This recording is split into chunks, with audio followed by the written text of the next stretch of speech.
अहम खबर है, कराची की सुपर हाईवे अफगान बस्ती में तजावुजात ऑपरेशन दूसरे रोज भी जारी है। इस दौरान इंक्रोचमेंट टीम को मामूली मज़ाहमत का सामना भी करना पड़ा है। मजीद जानते हैं, डॉन न्यूज़ के नुमाइंदे आसिम खान हमारे साथ मौजूद हैं। आसिम, बताएगा इस वक्त क्या ताज़ा तरीन इत्तलात और खबरें हैं?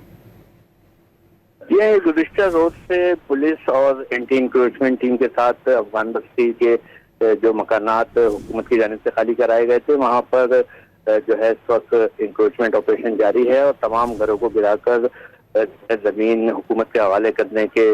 जो है वो इक़दाम किए जा रहे हैं, जिस पर हमने देखा था कि गुज़िश्ता रोज भी जो है मज़ाहमत का सामना था और आज भी जैसे जैसे जो है इंक्रोचमेंट आगे बढ़ रही है तो पुलिस और इंक्रोचमेंट टीम को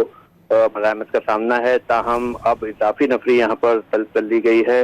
न सिर्फ डिस्ट्रिक्ट वेस्ट की बल्कि दीगर जो इजाफी नफरी है वो भी तलब की गई है, जबकि रेंजर्स की भारी नफरी भी मौजूद है, जबकि इंक्रोचमेंट का अमला भी बड़ी तादाद में हैवी मशीनरी के साथ यहाँ मौजूद है और तमाम घरों को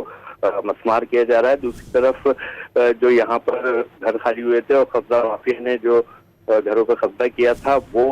है वहाँ पर अभी भी सूरत हाल कशीदा है और मुख्तलिफ लोग इन घरों के दावेदार जो है वो सामने आ रहे हैं। कुछ ने तो